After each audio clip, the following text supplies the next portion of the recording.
We're halfway through 2025. And if your trucking business isn't where you want it to be, this is your wake up call.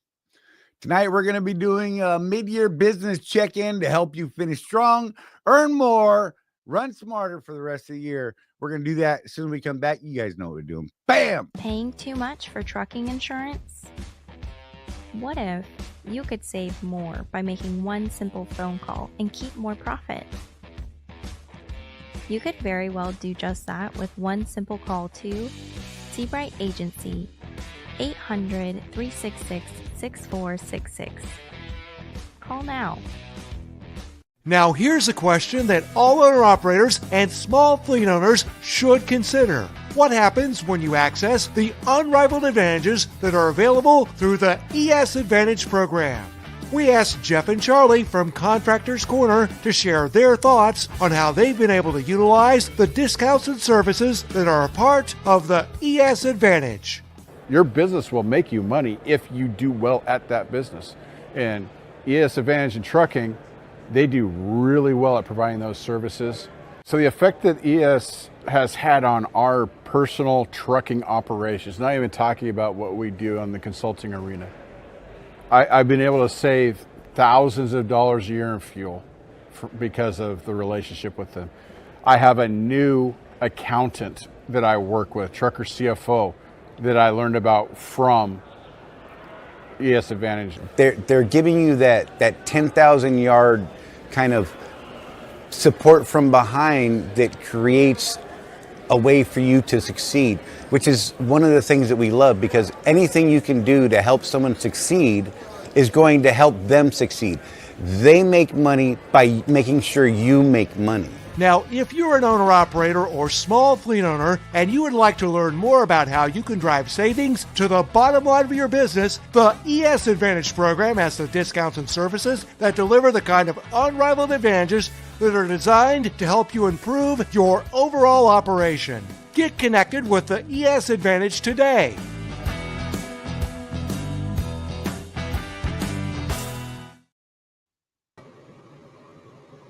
And there it is. I don't know what's up with Charlie today. He's been... Oh, there's Waldo. Oh, hey, man. What's up? I forgot we started. Hey, how the heck are you, Jeff? You're on the wrong side. You're throwing me off. Stop it. It's hot. Air conditioner's barely keeping up. Here. I think the last Air time conditioner in the truck's barely keeping up, so I got the curtains closed. So if I'm a little darker today, that's why. Right. Darkness. Speaking of darkness, no, I don't falls. want to talk about Apple. 94 degrees, Hey, man. Hey, man, I'm all in. Sunsets at 8:32. Oh, my God. Stop it. He brings it up, and then he doesn't want to talk about Jeff getting an iPhone. I was not going to bring it up. You brought it up, bro. Whatever. You know I can't stop my brain. Oh, Trucker Dan. Hello. Been a minute. Trucker Tim. Life on 18 Wheels. Wimpy. Good to see ya. Where is Jeff today? Trucker Tim wants to know. I'm just Virginia. west of Fort Worth, he said. I'm in Virginia. See, I stopped myself. There you go. Did you see that? That was almost out of my face. Ida was first. She's wanting to rub that in earlier. That was funny. She beat Craig by at least 3 minutes. Yep. Craig has a magic emoji now. I'm just saying. Chris was third. Craig was second. Chris was third. And Wimpy was first after the first 8 people. Yes. So, I mean, it was important for him to point that out. See, he said number 1. And I said, yes, you're first after the first 9. And I said, oops, after the first 8. So he wins. Wimpy, you have won, sir. You are number 1. Want to guess which one? Pick one. Pick one. Oh, no. I'm just playing. Be nice to our viewers, Charlie. You person. That was nice. That's how I stop myself. Chris, what's going on? Join shortly. Pick up in Tennessee. Jeff, I'm just watching Chris try to type. That's hilarious. Matt's in New Boston. I'm in Florida, in case you were wondering. Whatever. Tim, if you ain't first, you're last. So, Jeff, we should probably talk about things. Yeah. Why mid-year is the perfect time to adjust our course, Jeff? Common mid-year mistakes, ignoring your numbers and missing the trends, right? It's not too late to fix what's broken. Those things which you can control. Right. There are some things out there you can't control right now. There are. But mid-year is perfect to reevaluate because you have half a year's worth of data behind you. You do have some things that you can put your thinking cap on and kind of go over in your mind and adjust as needed. Perfect time to do it. Right.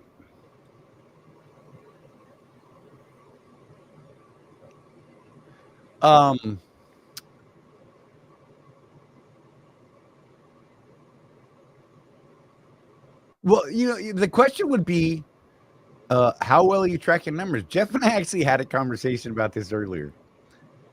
And this might kind of shock some people. This year has been garbage in the trucking world. Yeah. And I'm going to tell you that I have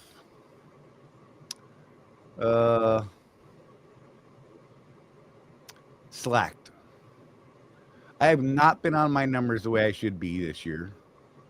And I'm going in so many different directions. And that's possibly part of my issues. I got all these different directions I'm working, right? And to be honest, I don't really want to know right now. That's terrible, I know. But I mean, it's my reality. Well, when we were discussing it, I mentioned that I was tracking really good through December into January. And then I woke up yesterday and it's freaking June. Right. It's gone so fast. It's just, we've been so busy with so many things, man. Like there's no break time, Okay, so I did take a 2-week mental break, right? That accomplished nothing to get done, though. It would have been a good time to do it, I guess, but I couldn't do it, so whatever. I don't know, man. Sometimes you just need a break from the world. I don't know. But so I mean, full disclosure, I am not on my numbers like I should be. I'm pretty happy about fuel rising. I know other people aren't. No, not a new camera. He just messed with it, that's all. Right? Wait, is that you now driving mine, Sean? I'm so lost. What?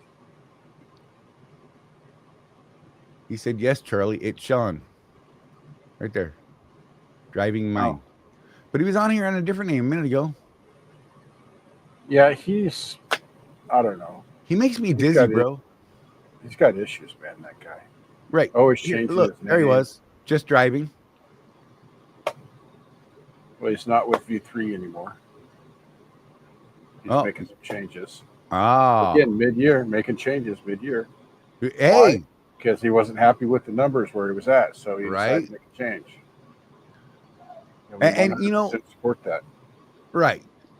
Today's going to be a squirrel day. I apologize. Whatever. Even with our little guide, I'm like off the rails already.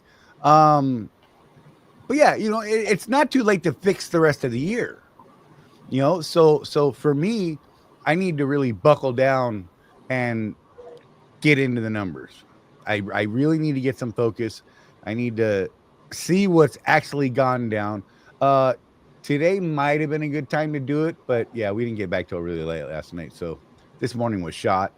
I kind of wanted to get it done before the show and just didn't, right? I didn't create the opportunity. It's not that I didn't have the opportunity, right? I didn't create the opportunity. I didn't take the time, the effort to actually do the hard work, as we say. Jeff, see what I did there? Um, so I mean, I don't know. How are you guys doing? Are you growing? Are you just staying busy? Uh, what expenses are pulling you down right now? Do you know?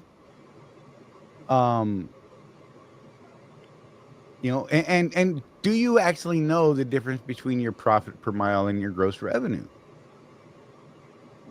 I mean, these are all things that we should really be kind of focusing on. Oh, nice. I forgot to load graphics too, Jeff. How awesome is that? Oh, I totally missed that. Failure. Oh my gosh. This is what happens when my neck goes You're, crazy. you're giving me emotional damage, Charlie. Emotional. I can't make that accent. I'm You going to just grab offend graphics. everybody. Here's one. I should put that one up while I pull the rest. Go over that, Jeff. You're welcome. Oh, okay. So, mid-year tune-up. Here's some things you want to ask yourself. Which systems are working well? And remember, we've talked about systems, especially in the school group, the school community. Just because you have one truck doesn't mean you don't need to have systems. So, if you don't have systems, what systems can you put in place that will increase your bottom line? I'm going to give you a hint. Anything that decreases your overhead. How profitable is each of your lanes? Do you even know that? We talk a lot about rates and lanes. Well, not a lot. Charlie and I do. But, we see people all the time that don't even know that going into Florida, they're going to have to take cheap freight out.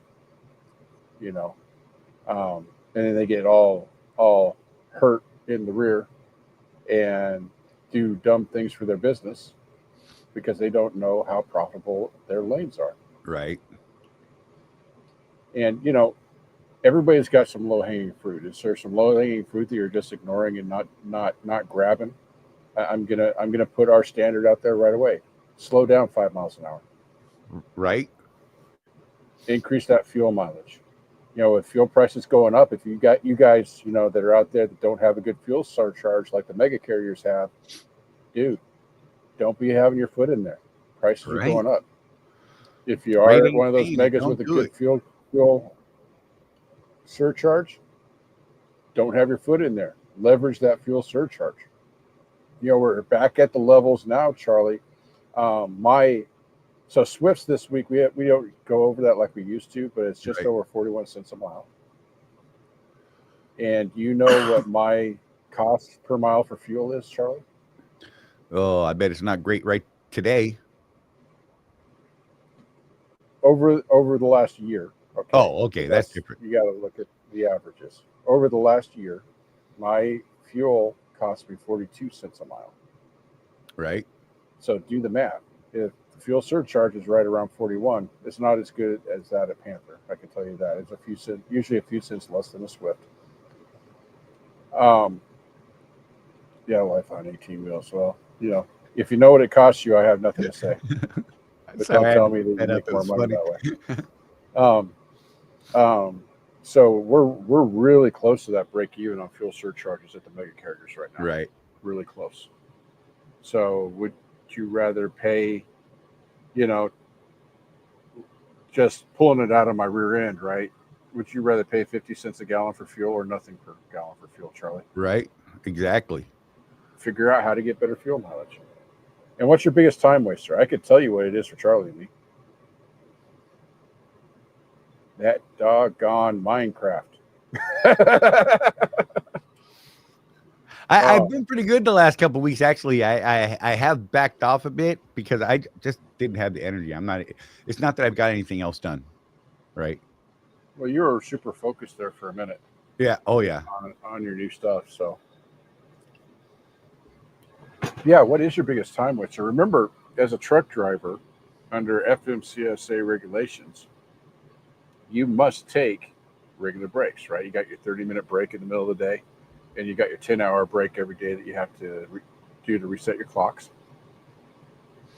What are you using that time for? Obviously, a good chunk of it is for sleep, Right. and that's a really good use of that time. Yes. But that hour or two that you have where you're not sleeping, what are you doing with that time? And I'm going to have a really unpopular opinion here, including myself. If you're spending that hour or two watching the Netflix, that might not be the best use of your time. Doing stuff like we're talking about today, evaluating your business, that's a good use of time. Yep. And I'm not going to crawl up into anybody's junk about this, but think about it. How can every minute has the potential to change your trajectory? Use every minute to its fullest, whether it's sleeping, and like anybody else, you need just complete downtime. I call it my SpongeBob time, because if you ever watch SpongeBob, Charlie, your brain turns off. There is no brain activity when you watch SpongeBob. You do need some of that time, but not all of your time. Right. Okay. Life on 18 wheels, right foot won't listen. That's great. But at this point in the year, though, okay, so what is it we're getting at? Well, you need to figure out what is working, what's not working, or what's not working. Let's start there. Is it a habit? Is it your lanes? Is it someone that you're working with, partners, things like that? Is it tools you're using that aren't achieving anything positive? What are you doing that you think is worth improving or scaling up, right? And then you can get into that double down mindset, focusing on what is absolutely working really well for you this year so far, right? Again, I don't know my numbers the way that I should right now, but I can tell you that for me, it's been too much time off out of the truck, for so many different reasons. Some avoidable, some where the best move I could make was to be out of the truck. So I really need to kind of buckle down and get back to my solid 4-day trucking week, because I really do well there. I was talking to Chris Hamilton earlier today on the phone, and I asked him, well, how are you doing? He's like, bro, I got more freight than I typically know what to do with. I just stay moving. I don't say no. I just go, and then he's like, oh, but I did tell them pound sand on one yesterday because it just didn't make any sense at all.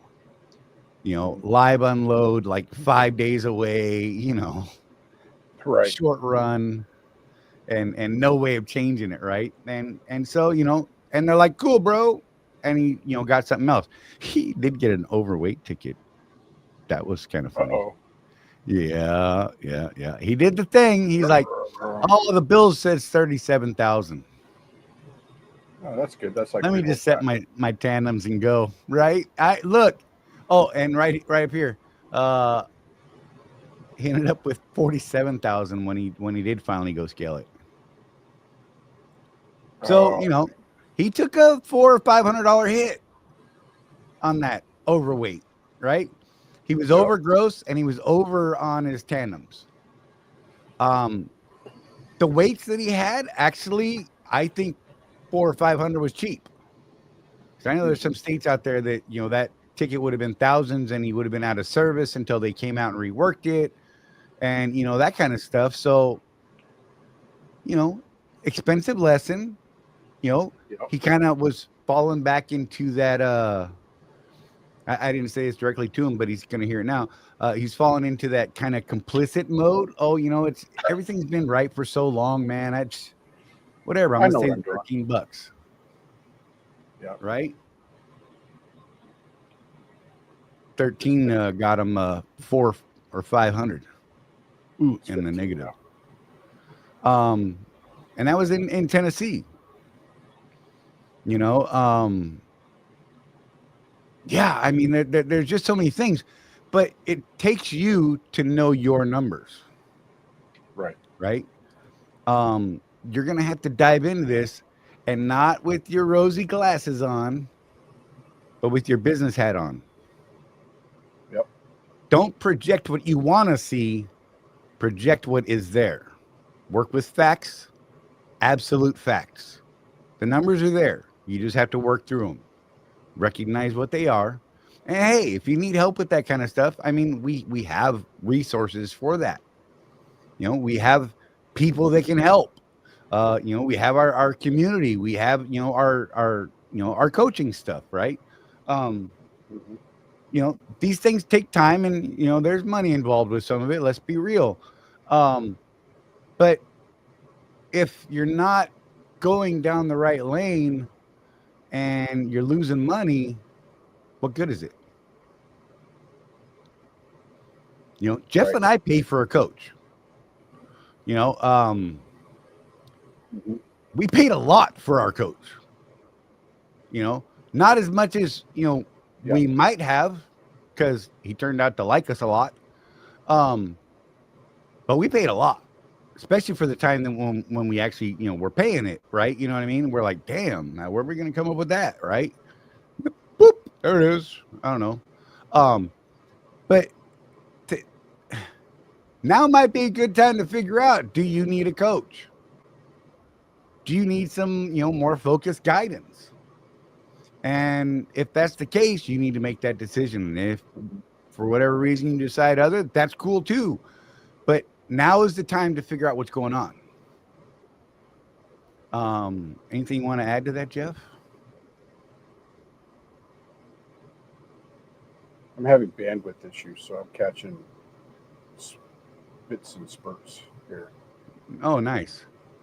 So my graphic didn't pop up. That was cool. It says it's up, but it's not. I see that you have a graphic down there with nothing in it. Right? Oh, well. Let me see if I Huh. can pull it up on my screen and I can. We're having all sorts of technical difficulties today. Man, it's just one of them days, bro. It Let's is. see.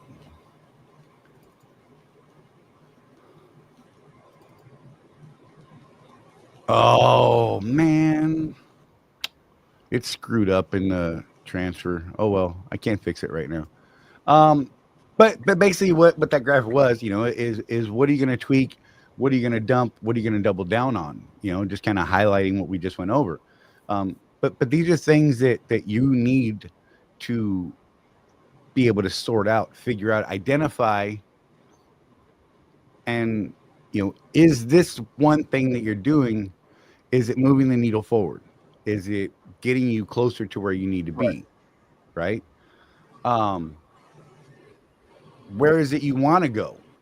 Uh, Jeff had to bust my rump today about a class that I'm in that he has been instructing, the Hero on a Mission course. And I'll share with you what I told him last week in confidence. Um, I said, man, I'm Uh-huh. really struggling with the 1, 5, and 10-year plans because I'm struggling with the 10-year plan because of the life that I've led, because of the shape that I'm in at this point, um, mentally, physically. I mean, all these things, you know, I have a limiting belief. I'm not sure I'm going to be here in 10 years. So I don't even want to think about 10 years from now. Right. And in our coaching session today, you know, I got kind of kicked in the nuts and said, you know, who cares if you're here in 10 years? Why not plan to be stupid? Mm-hmm. You know, what happens if you make it 10 years and you don't have your plan in place? How much time did you lose? How much time did you waste? How much effort is gone? Yeah, So, and I'll put in there, you know, even if, you know, Charlie and I are both in our 50s, not great health. And so that does stick in the back of my mind too. Am I even going to be here when I'm, you know, 62, 65? right, Maybe, maybe not. But by having the plan, right, I'm going to be a better person with the time I have because I'm working towards this crazy ideal Jeff in 2035 that doesn't even exist yet, that I don't even recognize, but that's the guy I want to be. And so by working on that until the day I die, maybe, just makes me a better person, I think. Right. Let's see. And you're right. To me, I would say that, let's say we live longer than we expected to, and we get there and we're like, well, crap, I could have done this, this, and this, and I didn't. That would kind of suck. So what I did today after that coaching session is I got with Echo, my AI stuff, right? And I said, I need to just do this. I need to get past the mental thing. And I mean, I literally speak to my AI like this. I'm like, I need to get my ass in gear and work on this thing. Let's start hashing this out. Let's develop this. Let's get me focused in the right direction. And you may think it's odd or silly or whatever, but I literally talk to the AI as if it's a person, because it is. To me, in my brain, it's another thought process. It helps me focus. It helps me get real kind of laser focused on what it is that I'm trying to achieve. And you guys have seen my squirrel brain. I jump here, there. Ooh, what? There's another one. And what it does is it takes that jumbled mess that I spit into it. Oh my God. And finds clarity in it. It is baffling. It is absolutely scary and cool all at the same time, right? One of the things that we've had to work on, which is a very uncomfortable process, is writing a eulogy for yourself. Right? Nobody, I promise you, wants to do this. Nope. I'm teaching the class. I'm teaching the class, and I didn't want to do it. Right? I'm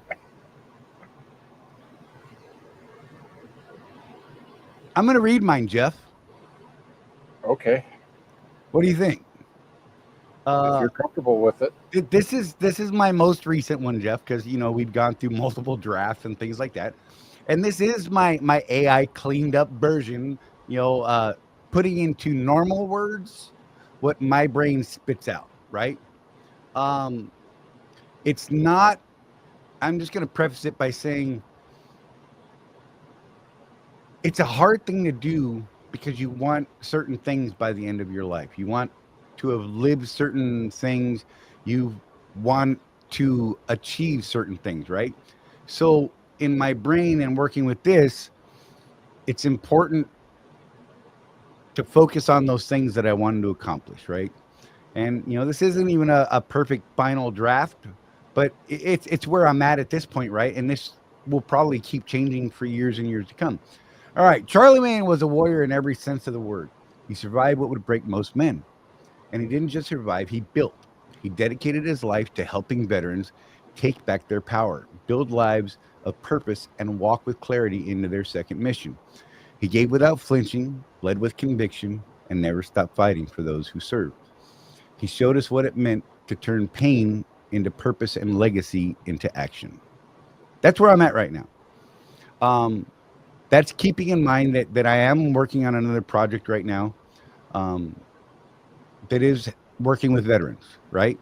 It's a personal project that I'm working on, and that's taking this into consideration. I'm not totally thrilled with it yet, but that's where I'm at right now, right? I do have a basic 10-year laid out, Jeff, as of today. Nice.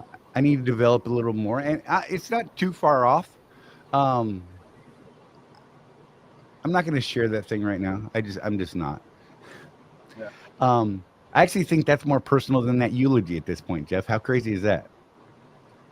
Makes sense. I don't understand why, but that's where my brain is, and I think that I'm going to keep that one in my pocket. I'll probably share with Jeff later, but I mean, so that's what we're talking about. Find what it is you need. Find what it is that's working for you. Obviously, I did not have things working for me in this, other thing that Jeff and I were involved in, and I needed a kick in the ass. Right? That's one thing I know will always help me. Kick in the ass. It just fixes me more times than not. I'm one of those people. I thrived in basic training. All those people screaming at me, oh my God. I can absolutely just do magical things with the world screaming at me. You know, I perform best under massive pressure to a degree. There's reality in their points. So for me, I need to get back to working my systems. I need to get back to really diving into my numbers and figuring out what is working, what's not working. I got a pretty general idea. Heck, the lights are on today. I mean, some days that's all I need, man. You know, not great business planning, but let's be real. There are days when you're like, maybe. Yep. You know, and that sucks. So, you know, then we got to get into your time and energy and focus audit, you know, of what it is, you know, like we talked about earlier a little bit. You know, what are you focusing on? You know, where is your time going and what are you getting from that, you know? And you really need to look at it is where your time is going versus where it should be going. You know, there's that magical myth out there of multitasking. Let's be real. We love to say we're doing it and we think we are sometimes, but you're really only focused on one thing at a time. Yep. You know, that wasn't even a term until the 1970s. What's that? That wasn't even a term until like the 1970s. Right. And it had to do with computer science, not with neuroscience. Right. So, you need to understand what those limitations are. True focus, you can really only focus on that one thing. You know, I've talked about it before. When you're counting things and you're just counting off things, right? Your brain is more simple than you think it is because the average person, as they're counting things, says 1, 2, 3, 4, many. That's where your brain goes. Yep. The average person can't track more than 3 or 4 things at any given time because your brain just goes too much. It's like the joke that's not really a joke. You know, as you get older, you turn the radio down when you're driving so you can see better. Right. Exactly. But that is a thing. Do you actually physically see better? Probably not. But try it. When you're in a situation where you're following your GPS to a location you've never been. Right. And it's starting to kind of look like trucks don't belong there. Recognize the stress that you feel. Turn the radio off. Just turn the radio off. And you'll notice that your stress level decreases remarkably because your brain's not trying to focus on 2 different things. Right. Let's see if this one works. Hey, there we go. Look at that. Time and focus check, mid-year realignment. You know, like we said, are you spending enough time on high value work? Right? Are you overloaded with busy work? Busy work is funny. We actually talked about this in our coaching today, which was appropriate for this week, right, Jeff? Jeff and I have been involved in a lot of busy work without moving forward on something. And is your focus aligned with your goals? Do you even have goals? Do you have set goals you're working on? You know, and then of course, you know, do you have time for family and reset? You know, if you don't have that, you're hosed. I'm going to tell you right now, you're still probably working in the wrong direction. You know, I can see where you get into this zone where you really just got to hammer it out, right? You got to hammer it out because the bottom line is the bills got to be paid, the roof's got to be kept over your head, and people need to be fed. Hopefully over time, you should be working towards building these systems that allow you to actually take that break and reset and spend time with those that, you know, you're spending so much time trying to support and take care of, right? If you don't get to And, spend time with them, and I've talked about this. Do I make more money where I'm at now than I did before? Yes, I do. But it's coming at a cost that I'm starting to think is too steep. right? I've been out for 2 months right now. This is week 8. And because of the nature of the business I'm in now, it is really tough to get home from where I'm at. And so I'm starting to think that, hey, maybe that little bump in income isn't worth it because I'm spending almost all my time out on the road when I haven't done that, Charlie, in over a decade. Right. So that's where I'm at. I in my mid-year, that's what I'm looking at. Is this the right place for me? The money's good, but is it worth it? Because that last one you list there, do you have time for family and a reset? Absolutely not. So it's got to be all 4. Right. Or you're going to fail. So for you guys, what's stealing your focus or wasting your time lately? This is something you're going to need to identify. Sometimes it's needed. Yeah. Sorry. That was great.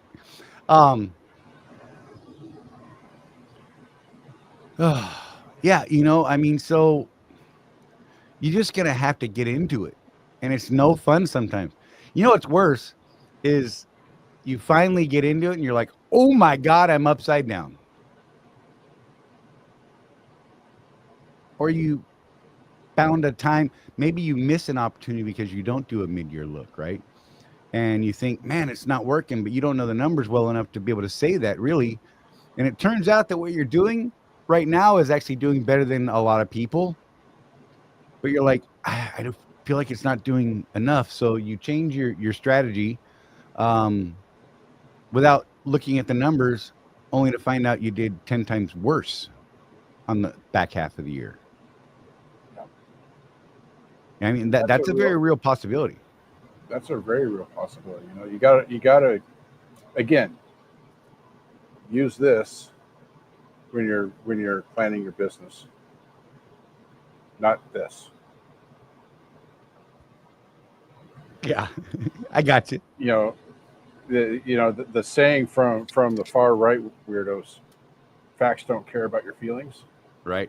I know that's a divisive thing because of who says that, but it's true, man. When you're looking at your P&L, it's staring you in the face, and the numbers are in black and white right there in front of you. It doesn't care how you feel about it. It just is. Just is. Now, how you react to that is 100% up to you. You have the power to change your situation by making little tweaks in your operation.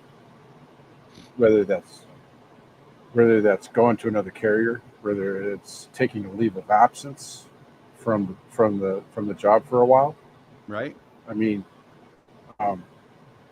as an owner operator, what I really like is, especially when I was at Swift, Charlie, I could start feeling myself starting to burn out a little bit.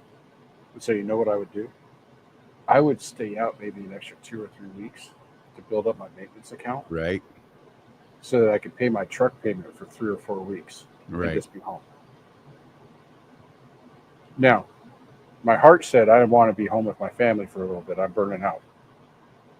But my brain is saying, how are you going to afford that? Right. And I follow my brain so that I can obey my heart. Right.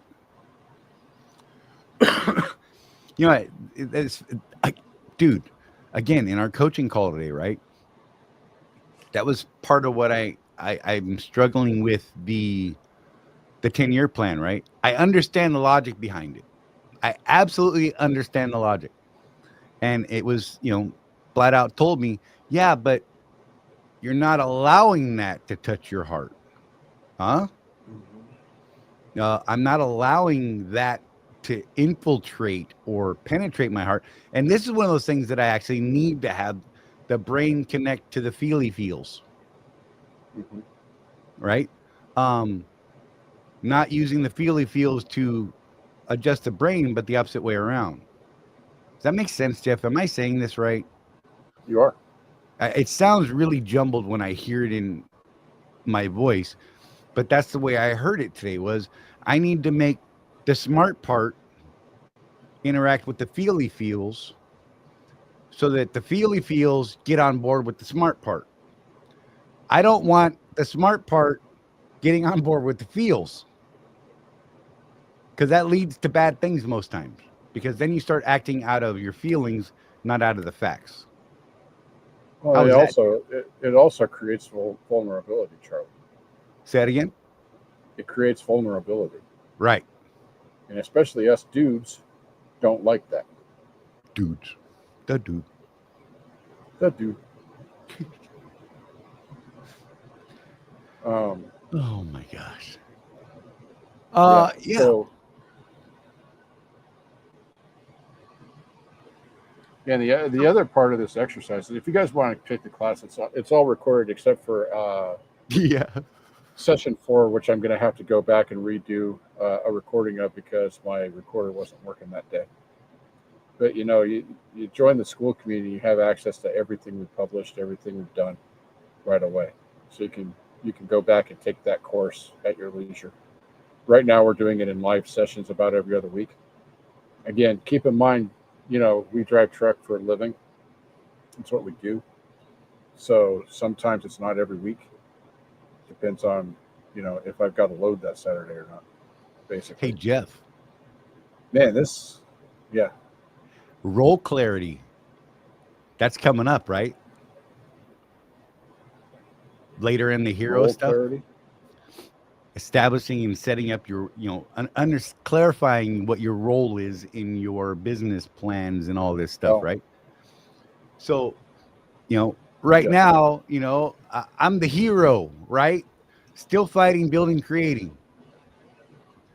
Soon, hero becoming guide, helping other vets and trucking entrepreneurs step into their mission, right? Later, full guide, mentoring, speaking, and equipping from a place of freedom. That's an important thing. Equipping, mentoring from a place of freedom. What is going to create that freedom? What is that freedom? For each of us, it could be something different. We're not doing the rah-rah USA thing right now. I would say, though, that the true freedom is not what people think it is. Right. The freedom to act is what we're talking about. A lot of people come into this business, being an owner-operator, thinking, oh, I'm going to have all this freedom. And then they find out, well, I have a truck payment I have to make, so I am not maybe not home as often as I want to be. Right. That's not the freedom we're talking about. The freedom we're talking about is your freedom to act. It's your choice to go home. You don't have a company saying, no, you can't go home. Right. There was a time when I had a family emergency and I was in Alabama. Charlie, you remember this? Oh, yeah. Because I agonized over what to do, and I called my coach, Charlie. I said, I don't know, man. I need to be home for my family. This is bad. Right. And I ended up, you know what I did? I dropped my trailer at the Walmart DC where I was working at the time. Went inside and said, hey, I got to go. Sorry, guys, but I have a family emergency. And I bobtailed from Opelika, Alabama to Salt Lake City, Utah. Company driver can't do that. Right. Yeah, doggone mine. Yeah. They'll think you stole their truck. But I also had a sizable savings account at the time. Right. I prepared my business for bad things. So when a bad thing happened, I was able to just bankroll it.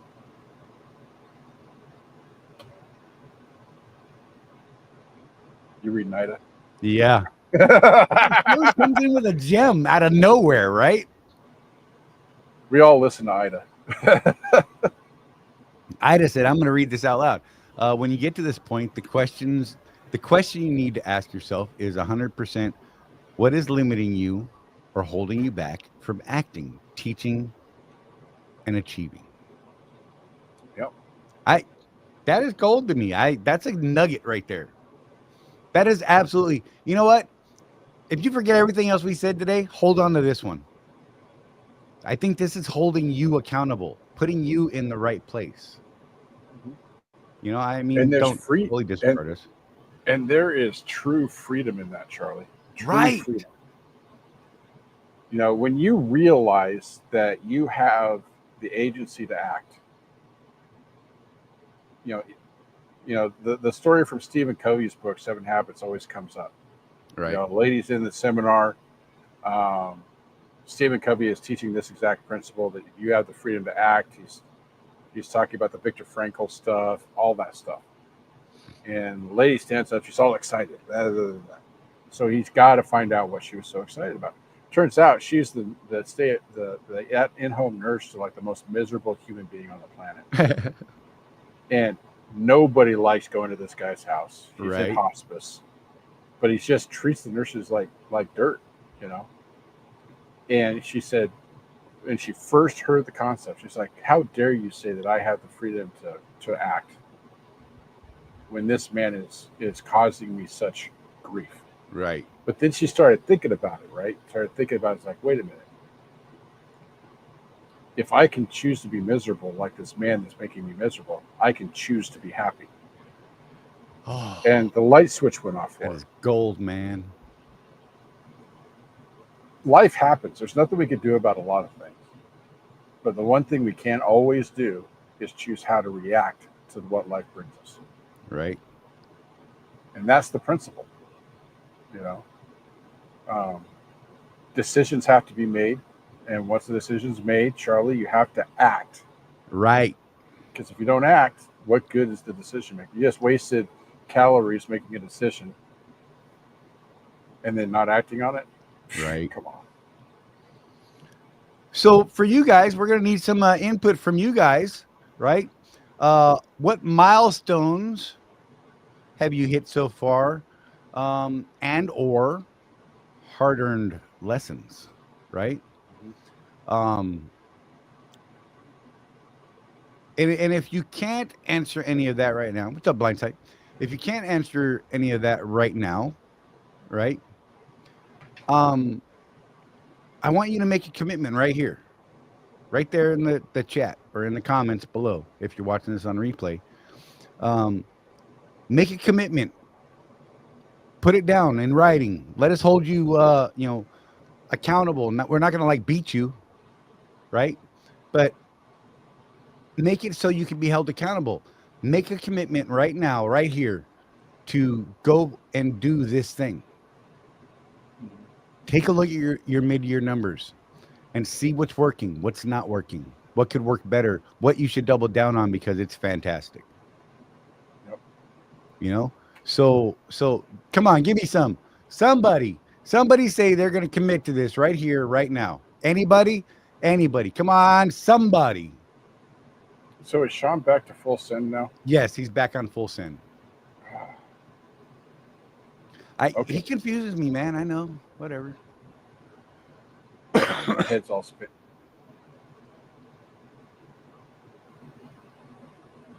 So Tucker Dan said he quit Swift in May and came over where he's at. He's now been over there for about 2 months. He's been a contractor for about a week, and it's looking good so far. Cool. Excellent. Absolutely. Sometimes you got to make those changes, man. There you go. Full send. Sean, I'm doubling down on effort and self-preservation. Blindside, I'm going to be committed to the asylum. Oh, my God. I feel like that sometimes.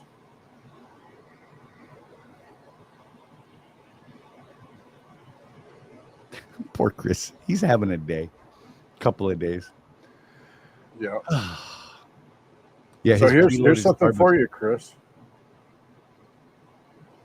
This, Chris says, this is awesome. My preload at Starbucks in Lebanon, Tennessee is now a live load, and they don't know when or if they're going to get to me. So this is the perfect example of what are you going to use that time for? Right. Obviously, you're using some of it to watch us, which we truly appreciate. Love having Absolutely. you here. But then what? If you're still sitting there in that dock over the next couple hours, then what? Right. What can you be doing? What activity can you be doing? Can you read a book? Can you look at your numbers for the first half of the year? Can you call your family? Whatever. What's going to do it for you? The best use of that time. And that's valuable. And that's something, if you start getting into that process, when times like, sorry, I keep looking out the window of grandkids walking by and it throws me off. When you start programming your brain and turning these things into habits, and you say, okay, unexpected downtime, what am I going to do with it? Do I need a nap? I mean, that's a legitimate question, right? Could I actually benefit from a nap right now? Look, last week, I had 3 naps in one day. It was the craziest thing ever. I did not think I needed it, but I needed it. Or could you do something? I mean, like today, after my coaching meeting today, I was like, man, I really need to do something with this time. And I told Jeff, when we left the meeting, I'm like, bro, I'll talk to you later. And then I texted him, like, man, I'm already working on this. He's like, good, But if you start getting in the habit of, okay, I've got some time that I didn't expect to have, what am I going to do at that time? Am I going to screw off? And, there are times when that's okay. Or could I make better use of this time? If you're choosing screwing off more times than doing something positive in your business, then you're probably going to hurt yourself that way. Right. So, I mean, it's something to look at, right? May the Schwartz be with you. Oh, don't get me started on that. Yes, sir. Oh, man. Baseball's part 2 is in production. Yeah. I'm sad. Well, and they're remaking Airplane. How are you? You cannot remake Airplane. They are remaking Airplane, bro.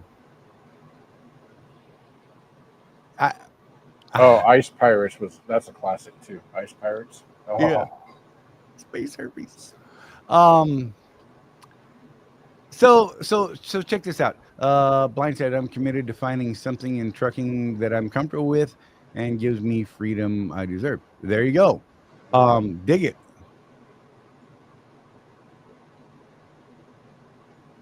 There's a whole white space thing Jeff shared a podcast about too. Oh yeah, creating white space for yourself.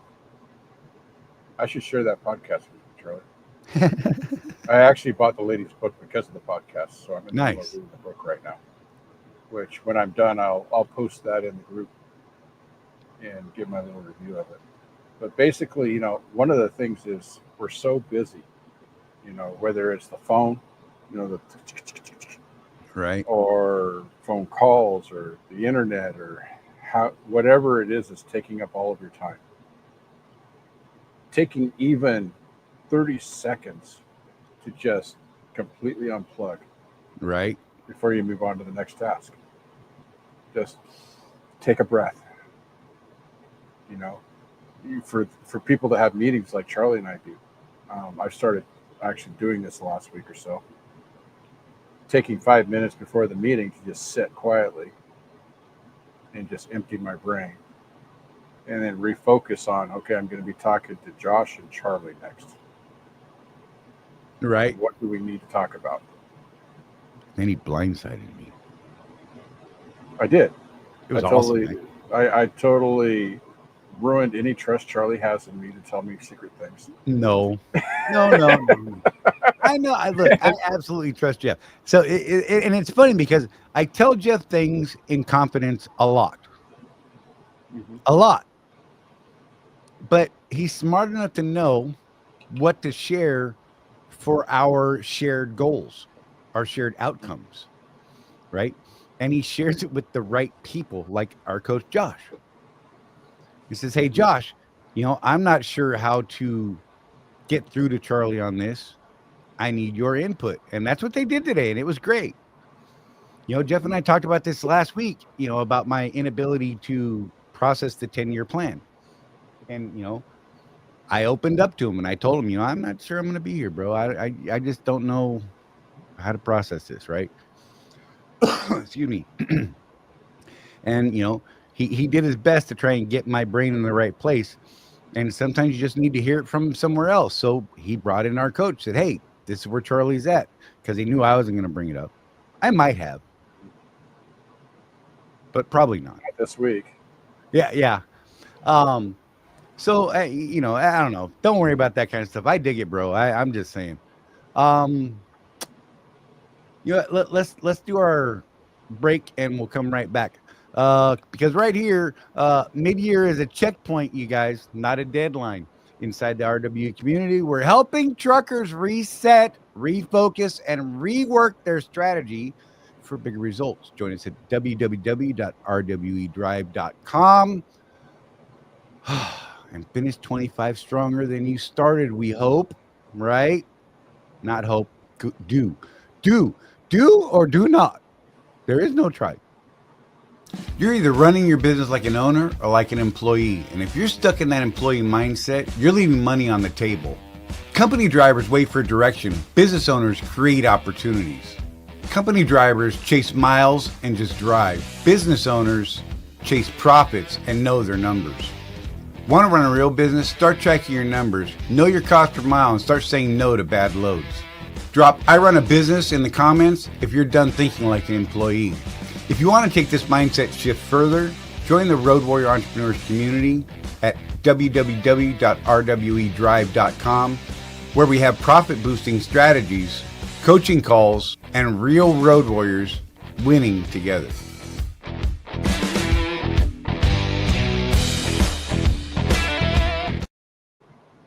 I like Ida's comment there that I missed when she typed it.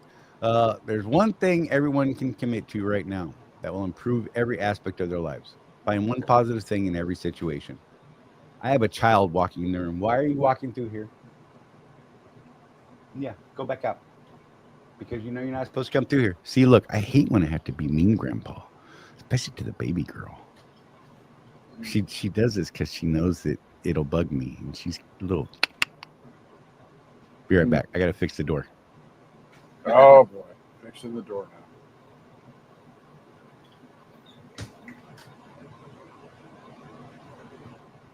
Oh, that's good. So, Sorry. I'm glad that worked for you, Kenneth. Ken had an issue with being charged for tires. Right. And he got with Ken McBee and talked to the right people in rapid response over at Swift and got his money back. So, it's who and that's part of the strength of the community. Getting the right people. Right. Charley and I have been around the Swift system long enough to where, you need something, just ask. And we can usually get you to the right people. And, full disclosure, Ken McBee, even though he is a corporate shill, is in the group now. We actually had a vote on that one, so it was overwhelming to let him in the group, and he's been great at addressing some of these issues that the owners at Swift have. Right.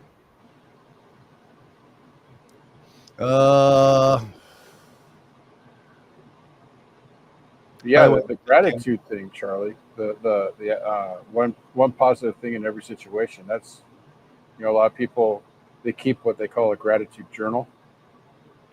I do gratitude writings in my journal, but I don't have a dedicated gratitude journal like some people do. That's a little too woo to me. Yeah, it is. I mean, some people think that my journaling practice is woo-woo, but Right. I will write down some things that I'm grateful for, just to keep things in perspective. Things could be going really, really wrong for me, but I have a loving wife, I have kids that I think love me, depending on the day. Right. They always love you. They just might not like you today. Right. I have a house that they can live in, a car that they can drive, clothes on their back. The list goes on things that you can be grateful for. Um, you So know, wait. So you're not going to spin that into, I got a house that I never see, a car that I can't drive. no, No, I'm just trying to stress that it's a matter of focus, right? And mindset, yeah, it is. It is. you know? And Charlie, we've always only had one car, my wife and I. Right. Always. We tend to buy junkers and drive them until the wheels, in at least one case, literally fall off. That's great. And so every time that car starts up, we are grateful. But it's that thing, the finances. We could talk about that a little bit. I'm asked all the time because I've been in this business for 20 years now. Right. I raised 6 kids on this income. Donna has worked 2 or 3 times during our entire marriage, just to pad the account a little bit when we needed it to. But by and large, she's been able to meet her dream of being a stay-at-home mom. I've been able to support that off of a truck driver's income. How is that possible, Charlie? Right. Well, it's real simple. I don't have a brand new BMW in my parking Right. spot, Or a Raptor. or a Raptor. Hold on.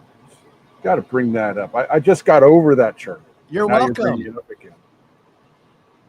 Sorry. Yeah, Don. so more on the Raptor, by the way, guys. I really like the Ford Raptor. Everybody knows that by now. My neighbor, whose name is also Jeff, just bought a Raptor like a couple months ago. And so Charlie made the comment to me that I manifested the wrong Jeff and went next door instead of to my house. See? So Donna says you guys have a friend with a severe chronic illness who does the gratitude thing, even or especially when she's in and out of the hospital with her life being by thread. And that's, look, Yep. so that was actually kind of the part of the thing with Josh and Jeff today was, make it till you make it if you have to, right? I mean, it sounds cheesy. Get your brain in there so it gets your heart going. Yep. And it was pointed out that there are studies out there that actually show that people with a 10-year plan tend to live better than those without one, And longer. right? Otherwise your brain and your heart are like, why try, right? So I mean that is something I'm working on, and it's legitimate, and sometimes I need someone to point that out and kick me in the junk. That's just me. I need that wake up, stupid. Mm-hmm. Right. I respond well to that most times. And, you gotta play the room at the time. There are moments when wake up, stupid will get you. And nobody wants that because that's weird. I'm just saying. But yeah, I mean, I try to find good in everything. I expect everything to be bad. Mm-hmm. I just do. It's where my mind is, over the last many, many, many years, right? But I try to find good everywhere I can. Well, you know what Larry Winget said about that? He just assumes that people are going to fail. Right. That way he's pleasantly surprised when they don't. Right. They're going to let you down. And when they don't, you're like, wow, you're awesome. Yep. It's one way to look at things though, right? Mindset is so important. I mean, it really is. CW, you ain't wrong. He said it's hard practice. to stay positive in this world. It definitely takes practice.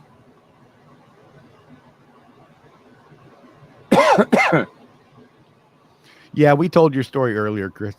Quit crying. We're over you already. But yeah, with everything, especially if you're a news junkie like I used to be. Charlie, you remember when I was a big news junkie? Yeah.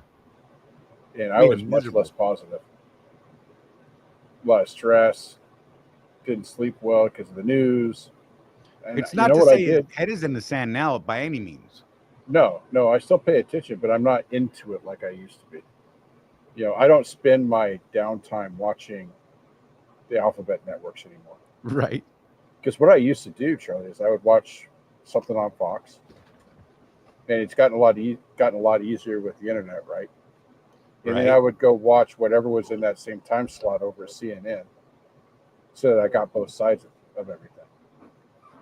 And it got to the point where I was getting pissed off at both. Right. Oh my gosh. His net weight was 47,040 pounds. Good Lord, sir. But you learned a valuable lesson there, and it could have been much more expensive. Oh yeah, oh yeah. Oh, for real, CW. You said being out of work makes it worse. Nothing to watch but the news. Oh, I've been real Soap operas. careful about what I've been looking at in the news. Mhm. I am very interested in the Iran, Israel, Middle East thing because I feel like it's important on the world stage. I think there's a lot that could or could not go on there. Right. Um, and look, closing the port over there, what's that going to do to me? Probably going to make me more money, to be honest. Right, because fuel prices are going to go up. So I'm gonna do everything I can to slow down again, because now we're getting back in that area where it makes sense to slow down and really increase that fuel mileage because of the exponential gains in that fuel surcharge. The way that ours works Well, at my carrier. you're going to get probably this week. You'll get paid for putting fuel in the tank if you play your cards right. Right. I mean, the week I just finished, I'm not sure, man. I was running 70 every day. Oh, it was so exhausting too, man. It was funny, but I just needed to do it to make my commitments on time. So I'm aware of what it did. Yep. I just get bad fuel mileage anyway because I have to Right. do 70 to make my loads when I have them. This expedited thing is just such a different business, Charlie. Right. It's a trip, man, because I watch you struggle and when you find something good, you're like, man, why didn't I know this? Gosh, it's just so different from what you've done for so long. Like, I mean, I'm sure I could thrive anywhere, right? Yep. You were positive of it, let's be real.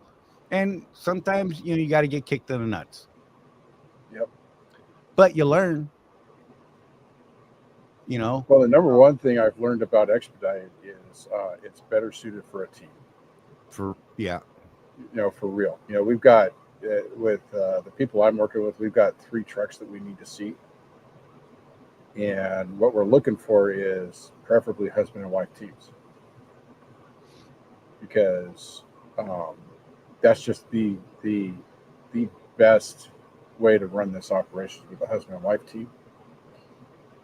Husband, wife, whatever. Right. It's 2025, so I got to be careful. But these loads, the truck needs to be available 24/7, and as a solo, you just can't do that. Chris, no loads west of the Mississippi because they don't do business over there. Right. They're an Eastern regional company. Kind of thought it wouldn't be that hard, though. Right. Well, there's when they're recruiting you, we could get you home. Right. Well, that's typically my last week before going home is a dead week.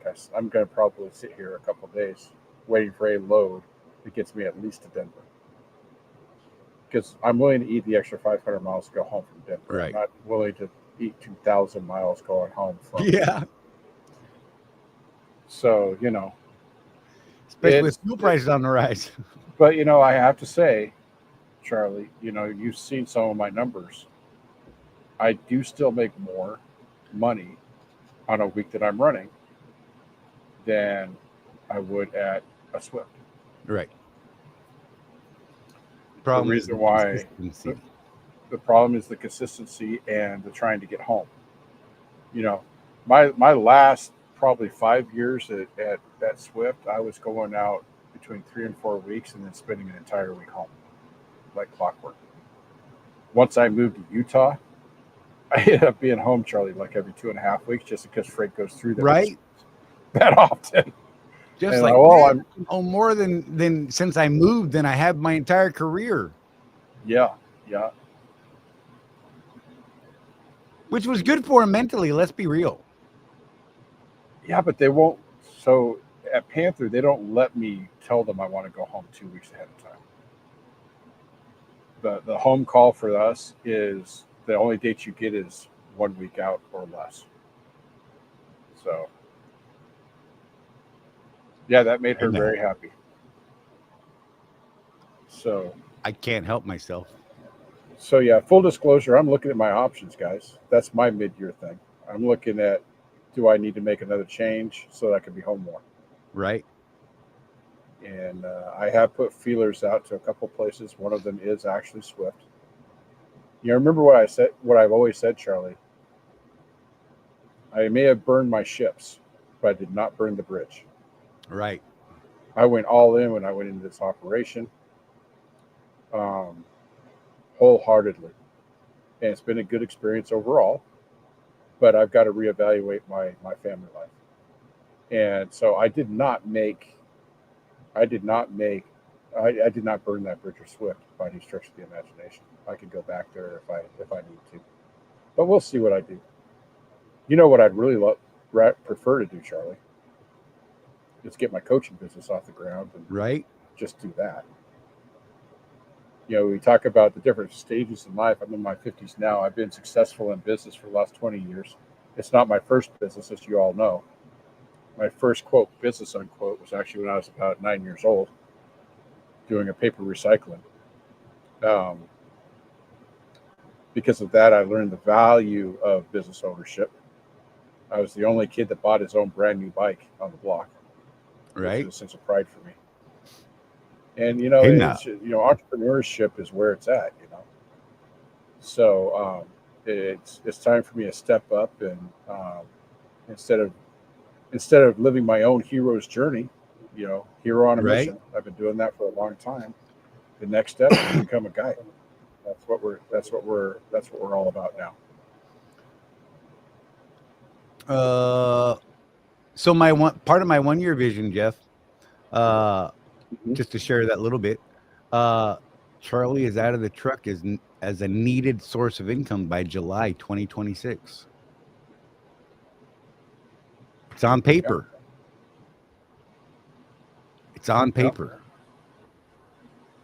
I'm just saying, you know, launching this other site, you know, with a functioning website, working funnel, email follow-ups, the whole 9 yards, you know, a few coaching clients on board. My brand voice will be clear. Content engine is running. Excuse me. And my continued presence in trucking entrepreneur support remains active and intentional. Right? Because I don't want to give what we're doing up right now up. I love doing this. Look, full disclosure, y'all are cheap. We are cheap. Y'all are cheap, but I want to keep doing this. You know what I'm saying? So Jeff and I both are finding other revenue sources to support us in doing this thing. It's some of you guys think we're completely nuts. And you know what? Maybe you're right. I don't know. But I mean, it just is what it is. You know, I mean, it's not like, you know, we're keeping secrets from the world. That's for sure. You know, good Lord, I think we share too much sometimes. Yeah.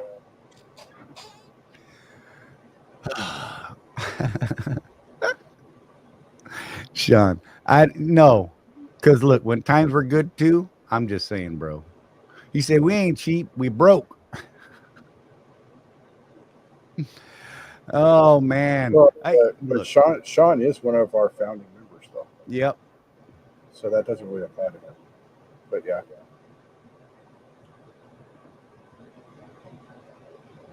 There you go. Look at Chris helping you out. You can do a Warhammer Yep. and Magic store on the side with your coaching. Freaking. I looked at that, right, years ago, right before COVID. I'm glad I didn't pull the trigger. I was Right. about ready to pull the trigger on this, Charlie. I had a place picked out to lease and everything. Oh, God, that would have been brutal. I was going to call it After School Games, and it was going to be right next to a high school. And then kids could come in and play games and buy stuff. Right. I'm glad I didn't do that because, having a Timing is retail during everything. COVID in Oregon. And then we moved to Utah, and there's a gaming store just about every couple of miles. Right. Yeah. People don't know this, but people in Utah are super fun from my perspective. You know what LARPing is? Live action role play. Yeah. Those weirdos that put the elf ears on and pretend to go to battle. It's basically D&D, but you actually act all the stuff out. You have no idea Utah. how many PVC and pool noodle swords and hammers and things are in my house right now. Yep. So Utah has the largest number of LARPers per capita. Oh in my the United gosh. States. I assure you, I know quite a few. Just a fun place. My old WoW crew, I could totally see that happening there. I'm just saying. Yeah. Oh yeah, absolutely. And yeah, look, I can tell you, they all have a lot of fun. Yeah. I can't do the whole dress up thing and like beat people up. I just walk out there and start swinging for the fence. I'm not gonna lie. My son Joe and his girlfriend, they went to a Renaissance fair recently, Right. and Joe got to fight the Black Knight. Oh Lord. So he's got video of it that he sent me, and I'm like, Nice. so you held your own pretty good. He's like, well, the deal is you pay like $10 to fight the Black Knight, and he really takes it easy on you because he said, Dad, I'm telling you, that guy could have put me on my butt in a heartbeat if he wanted to.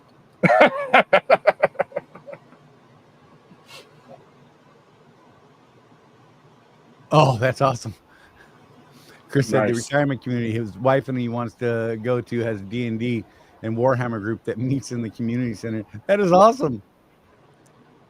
Look, my son plays D&D. I think it's every Friday night with his high school group that's been together since middle school.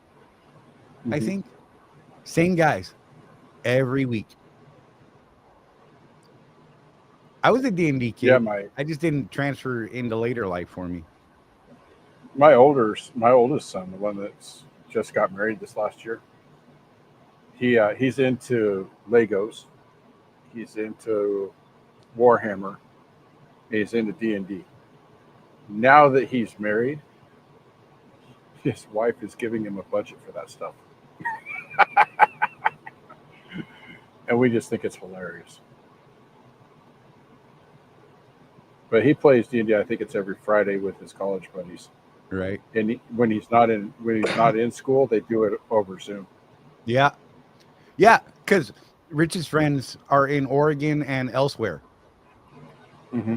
So it's a trip, man. I'm like, how there's some sort of online resource for it, and I'm like, and he comes in and he tells me, I'm like, that's just too much right now, because it's D&D, very detailed stuff when you play with the right people, and I don't have the brain bandwidth for it anymore. I'm not gonna lie.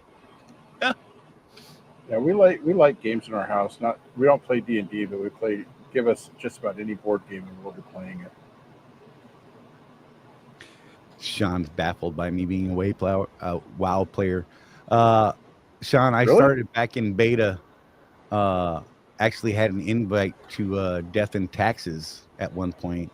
Depending on your depth of knowledge into the guild world over there, might actually raise your eyebrow and go, what? They were like the thing. So were you there for the Leroy Jenkins incident? I was playing WoW at the time, yes.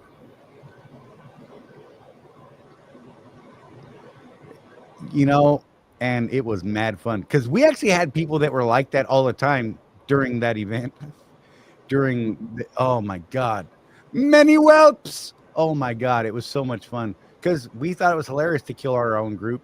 We had quite a few people that we lost because they hated us for doing things like that. We thought it was fun. Yeah, it was great. Oh I just don't have the time to play anything anymore. I know. That's why I play the Minecraft and stuff like that at this point. It's just, I dig tunnels. Jeff, you should see the ridiculousness that I built in there. I've seen some of it. Oh, you didn't see the secret vault I was building forever and ever and ever. I was keeping it a big secret from everybody that I have that comes into my realm, right? Mm-hmm. Like totally hidden in plain sight. It was great. I would just go in there and work on it when nobody was around. Been gathering materials for it since basically I started playing again. Dude, I have diamond blocks as decorations. Wow. That's how much stuff I've accumulated. It's ridiculous. And I'm like, oh, so much. That's so much. But I do it when I'm, in the middle of the night or I can't think about anything else. I just go in there and zone, and it actually helps clear me up sometimes, which is helpful. I don't think about anything else when I'm playing Minecraft. It's funny. It absolutely is mindless for the most part, or it takes all my focus. I'm not sure which one sometimes. Probably depends on what you're trying to do. Oh, Ida, you ain't wrong. She said, you ain't crazy. I get more joy from teaching and helping others learn. I love seeing that light bulb moment. That is absolutely one of my favorite things in life. Yep. Oh, yeah. When someone finally gets it and they're like, bam! That's what you've been hitting me with the stick about for the last 3 years. Yes. Maybe I shouldn't have used such a big stick. I don't know. But yeah, I mean, Ida's a cool people because she hears a lot of my rants at times, right? She's one of the people that I actually can talk to about anything. It's weird. She's like, a little sister. And it's just cool, and that's just been built over years and years and years of her, being subjected to my mental craziness. Maybe it's that Stockholm syndrome. Yeah. I mean, that's how I got Rosie to marry me. Let's be real. I gotta sneeze. Yeah. It says adults forget how to play. You can't live your whole life cranky and old. That's absolutely the truth. Right. That's another great thing that Larry Wingate again. He talks about. Go ask a kid how to have fun. They don't know. They don't know what to tell you. They say, I don't know. Just have fun. Right. Play. We forget. There are times that I absolutely go out and just play. And it baffles people. It's much less occurring these days. And I'm going to just, rat on myself. It's just physical for me at this point, which is why I don't go play the way I used to. And I am absolutely jealous of my father-in-law, who's 83 years old and gets out and plays soccer and baseball with the grandkids. I'm like, dude, you're going to bust a hip. And he's just out there running around like a crazy person. I'm like, I wouldn't be able to move for a week, and I'm only 53. Yep. It's whatever, man. Yeah. Donna hurt herself again a couple of weeks ago, but we were starting to get back into hiking a little bit because there's some hiking trails around our house. But man, that first one we did, we got about halfway down the trail and just turned around and went back. Right. And that might have been too long. Yeah, mentally speaking, Chris, I'm with you. I'm 103 going on 12. Yeah, full send, Sean. Well, it's growing old. Mandatory. Growing up is optional. I will still take little Lego ships and do the whole right. Two. Yes. I don't do that when anybody's watching. Right.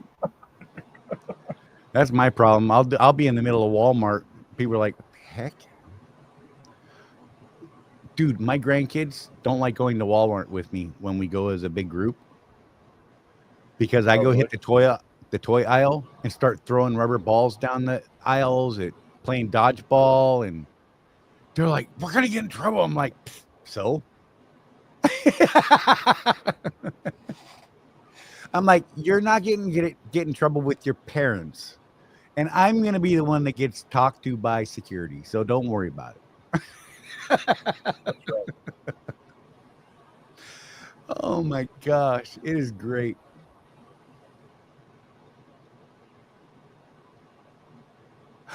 Is wait, the Undertaker, is that Lisa? Did you switch to a different name? I feel like it is. Same Who orange else? icon.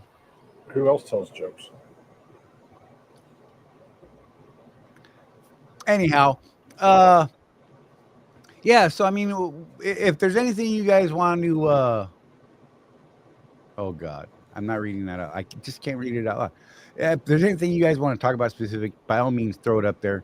Otherwise, we're going to keep rambling about the things we're rambling about because it's fun to talk about. Mental instability. Rosie, blink twice if you need help. That's funny. Her and Ida, man, they pick on me, dude. Oh my gosh.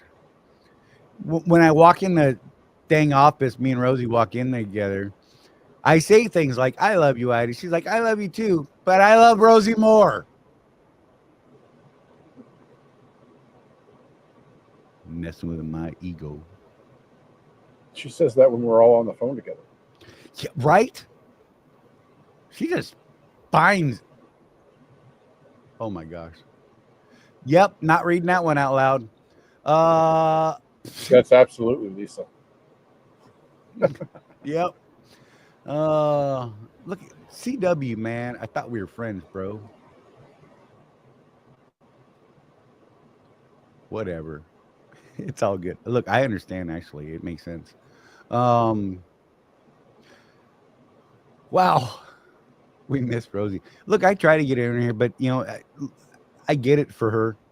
When we come home, she wants to spend time with the grandkids, man. Mm-hmm. She spends all week in the truck with me, and okay, all week, whatever. She spends her trucking time with me like 24/7, and she just needs a break from me sometimes, and that's probably why I'm not dead. Yep. She does pay attention to some of the stuff that we do. I'm not gonna lie. It's fun because I throw things at her, not physically, mentally, verbally, ideas, things like that. I mean, and she's comical sometimes. Jeff heard her yelling the other day, I think. Mm-hmm. She was yelling at people. It was fun. I think she yelled at me for something. Can't remember what. Anyhow, whatever. Mental instability. I want to touch on that one story, but I don't want to touch on that story.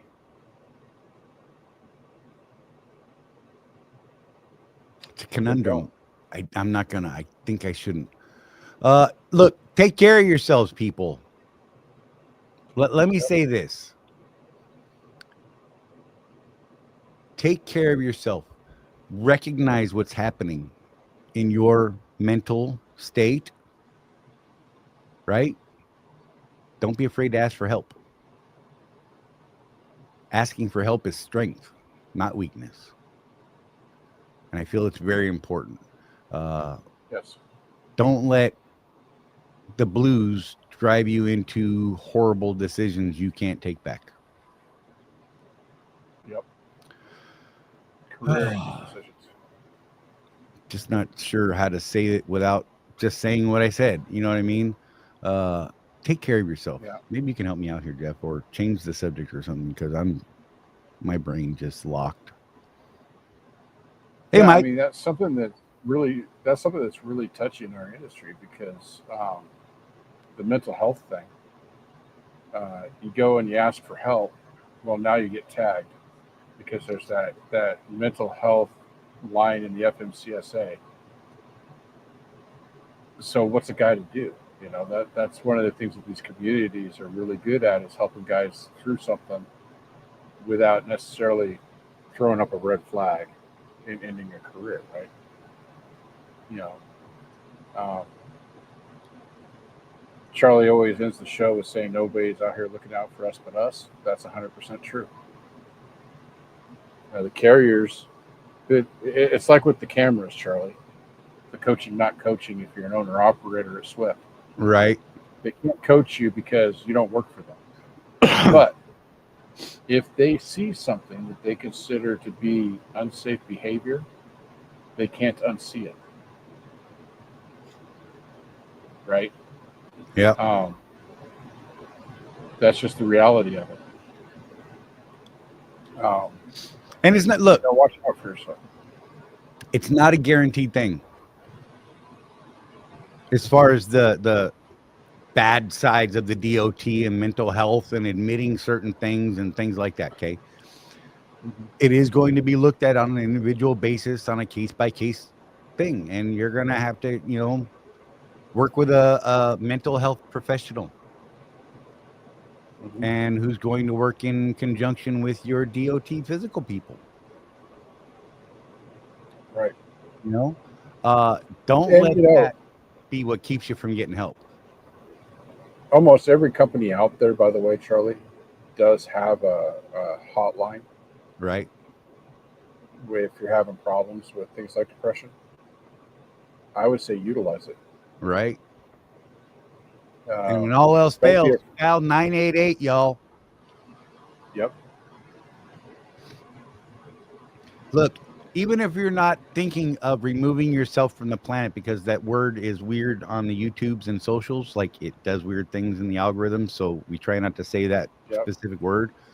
Even if you're not thinking that far, right? You just need someone to talk to about, you're down, you're feeling, 988 works as well. Yep. They have people 24/7 all over the country that, take these calls and just help you talk things out. And sometimes, you know what? Sometimes it's actually easier to talk to someone that you have no connection with whatsoever. Some people tend to be actually far more honest with someone where there's no judgment coming back, and they'll never speak to this person again. And it could get you the clarity you need. Mike Henderson, oh goody, we're talking about my lifelong friend, depression, right? Sorry, man. It's a thing.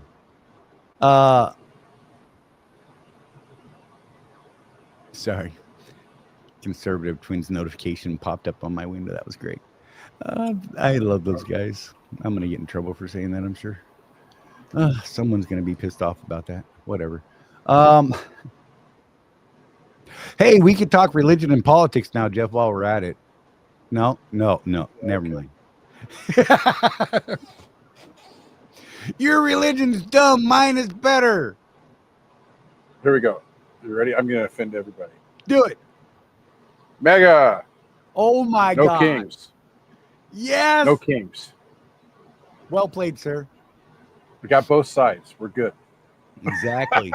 Everybody hates us now. Wait. But that's one of the things that for my mental well-being, I had to stop paying so much attention to those people. Because here's the thing with politics, Charlie. I can't point to a single politician that represents me. Right. Not really. A hammer. So I just got to this or place. A crowbar. Sorry. A what? I got sent a picture in Facebook. Let me see if I can make it bigger. I'm going to share this picture because it's great. Why are you putting up a joke that we know is going to turn bad? It's not. No. It's not a joke. It's legit. Oh. Let's see. Need the right button. Present. Okay. Share screen. Share screen. Put that one up. Yep, that's it. And then I go that button. Oh my. Yeah, that's a big block of wood right there. It almost I can't tell if it's a piece of firewood or if it's what's left over from one of the spacers in a pallet, right? That's what it looks like. It looks like a chewed up spacer and a spacer. pallet. Crowbar, I would absolutely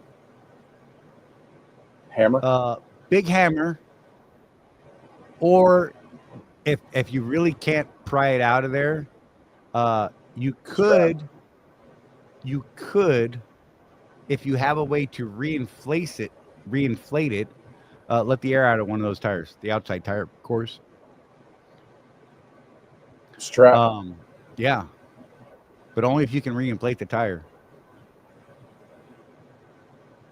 Yeah, I would probably try to hammer it, and then so you could put a strap on it, hook the strap to the DOT bumper. Yeah, that might work. I saw him do that on ice road truckers when they were in India. Right. Some sort of Little mechanical advantage. Little sus, but you know. No, you know what? That would absolutely work if you've got a strap, a ratchet strap. Yep. You could wrap it around.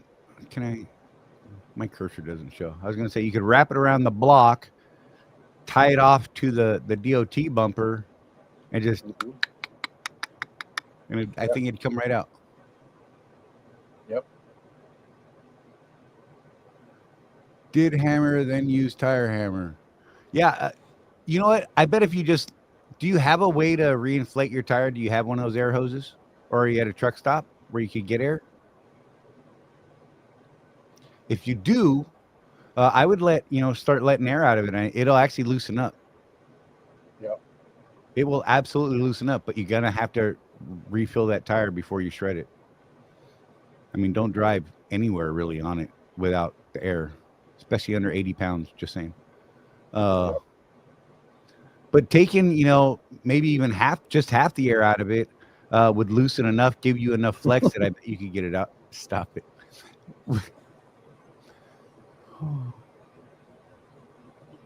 That's so wrong, but not wrong either.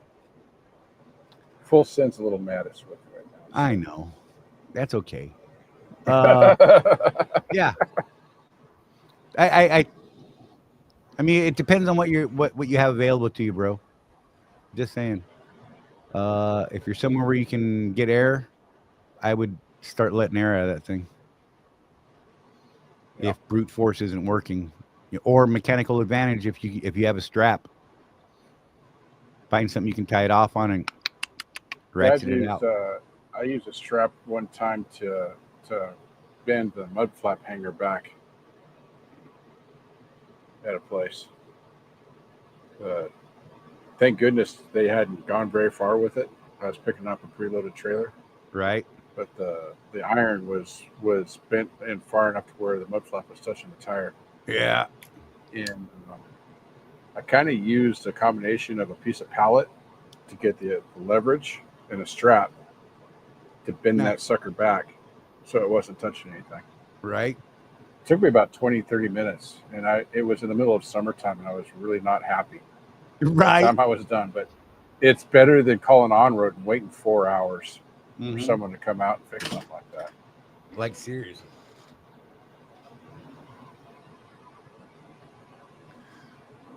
Yeah. So did you get it out already, or just curious?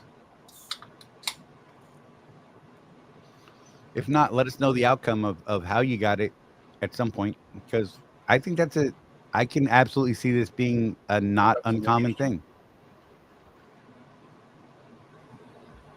Look at some people's yards and oh my gosh. You're like, I don't even want to drive in there. Definitely can't drive with it like that. Right. That's for sure. Yeah, could you imagine that actually coming out? So what'd you do then? Can you share? If you did something that's going to get you in trouble, don't share. Just saying. Well, they said that there was a tire guy on site. So. All right. Yeah. I like trying to solve problems like that, though. I'm not going to lie. The ratchet strap on the mud flap hanger, that is great too.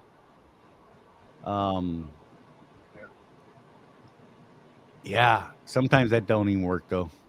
That thing will start twisting depending on how it was bent. I had one that I tried that with, and I actually made it worse somehow.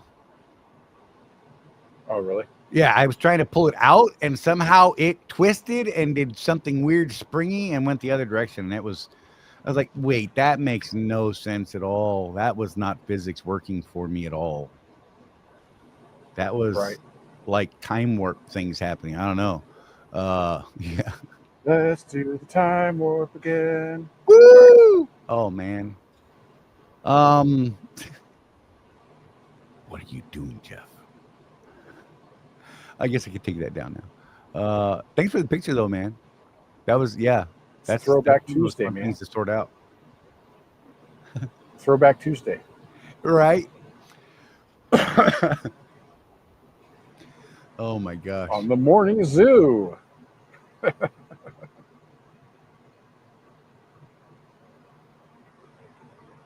Oh, I was like, why is it telling me to stop sharing? I did. No, it's still in our thing. Whatever. Anyhow, I'm glad you got it out of it though. That's cool. There's something else I was looking at and I can't remember what it was. Dang it.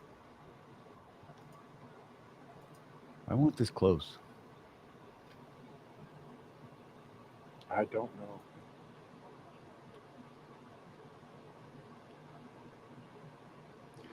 Oh, you know what? So, Swift people. Sorry, there was a fleet service guy at the. Hang on. There's a fleet service guy at the customer location. So I asked him if I could borrow his tire hammer to get it. Oh, so brute force worked. Nice. Nice. Yep. Gotcha. I won't bust you out.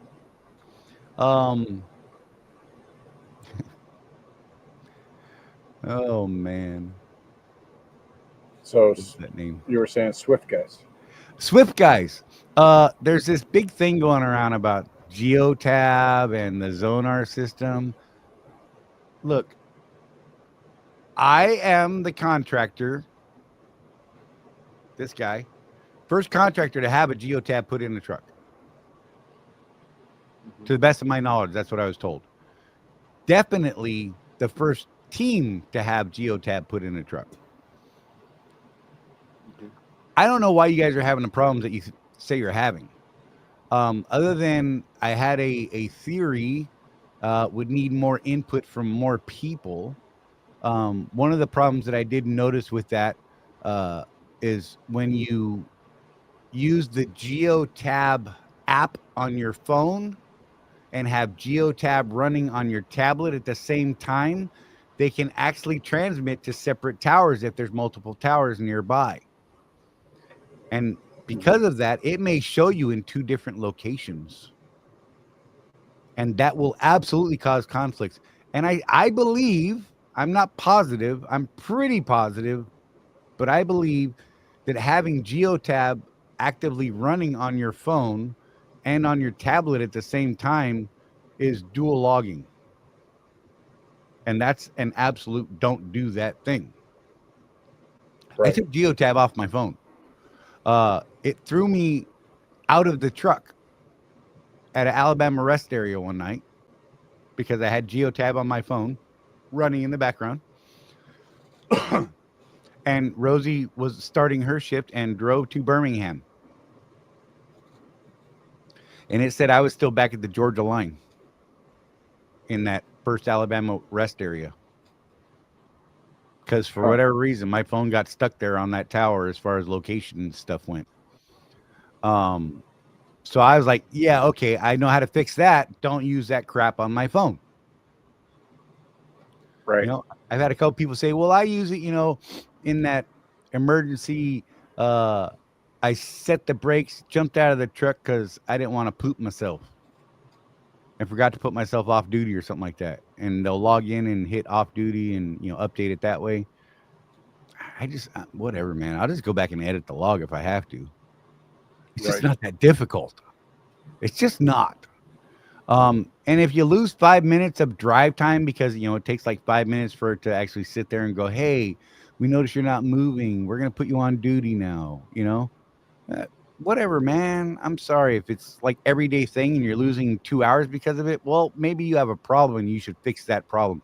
That's a habit that you established, and you're not going to fix it until you actually actively work to change that habit. Every time you stop, hit on or off or whatever status you need to hit. Um, they're folks are complaining about disconnects. It loses signal all the time. Okay, just keep driving. I promise you it will reestablish its signal, and it's fixed itself on mine every single time. Back when I first got it, there were times when I actually had to call the Geotab support people that were working on it, developing it, to get them to make manual corrections. But because of that, they realized that, there are connection issues in some places. And because of that, it has to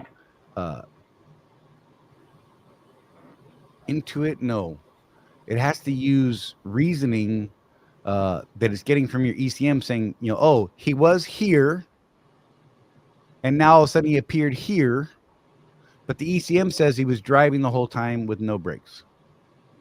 Right. So it says drive line whole time, corrects itself, moves on.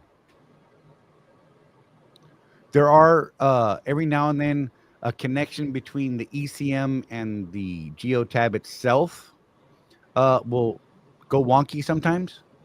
Sometimes you got to restart it.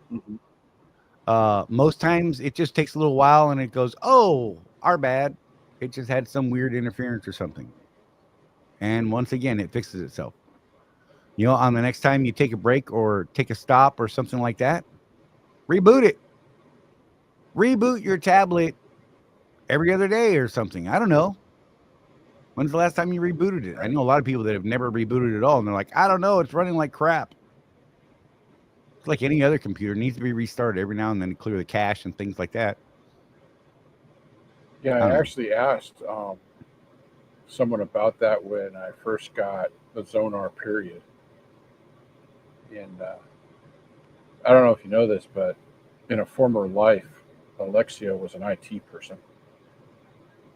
So I asked her, from an IT perspective, what are the benefits of rebooting the tablet every couple of days?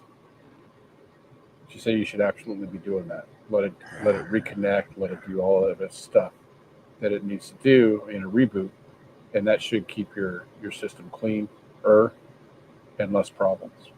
Right. So I imagine it's the same thing with the Geotab.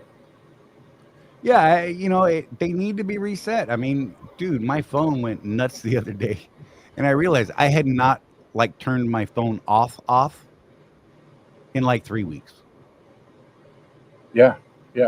Every once in a while, Donna will have a problem with her phone, and I'll ask her, when's the last time you rebooted? And she'll reboot, and the problem goes away. Right. So. It's funny, man. It's silly little things at times, right? Yep. Step one, is your device plugged in, Jeff? Right? Jeff heard me turn it off and on again. Right. Last week I had an issue. I kicked the cord out of the wall, right? And actually both ends. So one end plugs into the wall, one end plugs into the back leg of my desk, and it provides power to my desk. I kicked the cord and I thought, okay, I just, I nudged it out of the socket a little bit. So I pushed it back in. Still had no power. Everything was there. I was like, oh my God, I fried everything. Because the computer, the desk, the monitors, the soundboard, everything was dead. No power to it. I forgot to check the other end of the cord. It was unplugged. Yep. It was at least a half hour. I started taking the desk apart. Yeah, we were talking too, and you're like, I got to go. I got to fix this. Right. Oh, I was freaking out, man. And I even asked you, is it plugged in, I think? And you looked at the wall and it was. Right. I did that, man. I did that. Forgot about the other end because I'm not bright some days. Whatever. What are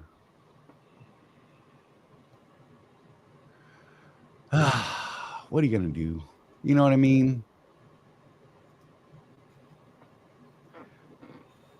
Be careful on reboot and double check the time zone. My last system would update and reboot and then assign the time zone of my location, not my log location.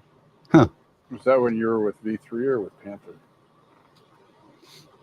Because my logs at Panther are on my phone. I stopped using their little Motorola thing because they were having problems with it, Charlie. Right. We use the Samsara system. So it's got the black box that's hooked to the ECM. So the problem I have with it is it's got to go up and then back down to my phone. From my phone up and back down to the truck. Right. So sometimes there's a lag that I don't trust. Like you're talking about, because I think the Geotab is the same way. It's not hardwired to the truck like the Zonar was. Right. If I'm not mistaken. So yeah, but anyway, so they were having they issued us these Motorola phones that were supposed to be just for the logs, and those started being wonky. So that's just sitting in my jockey box, completely dead, and I just use my phone. But yeah, there's that little delay there. There's sometimes where it takes a full 2-3 minutes for it to recognize that I'm driving, and that just wigs me the heck out, man. Right. So here's the habit. If you're experiencing that, on a similar type system, here's the habit I developed. I watch that thing. Like I'm at a Love's right now, so when I leave, hopefully tomorrow,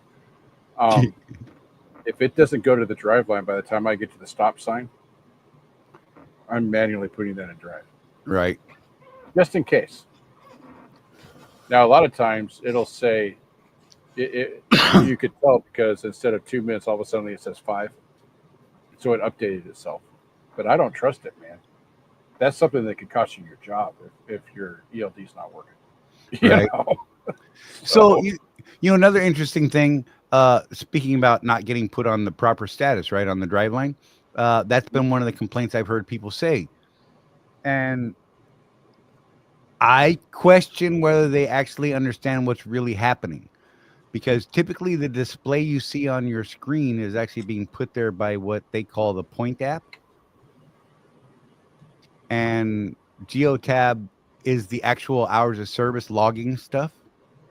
Communicates with Point, and some of that information is transferred through Point onto your screen at different times, depending on what screen you're on. It has been known not to update real time. But ultimately, it ends up being correct on your logs. So the logging is being done correctly. Mm-hmm. But like Jeff said, if you're in the log screen and you don't see it go to drive, I mean, you should notice that. Yeah, I don't know. Well, here's what's crazy is I talked to the log department about it. And the lady was like, "Oh, I'm so glad that you noticed that." Right. So I asked her, I said, "Do you have people not notice it?" She's like, "Every single day."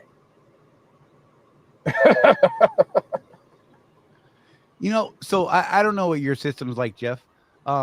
Let's just say, for argument's sake, that you did not notice that you just drove 6 hours and your log is still on duty the entire time. Yep. I know that I could go into my logs at that point and edit myself onto the drive line. You cannot edit off of the drive line, but I can edit onto the drive line. And I can say in the notes, hey, didn't realize, but ELD didn't flip over to drive. I started here at this location. I ended here. This is where I'm making the change. Problem solved. Not that big a deal. It takes you less than 3 minutes to do. Yeah. Right? Real easy.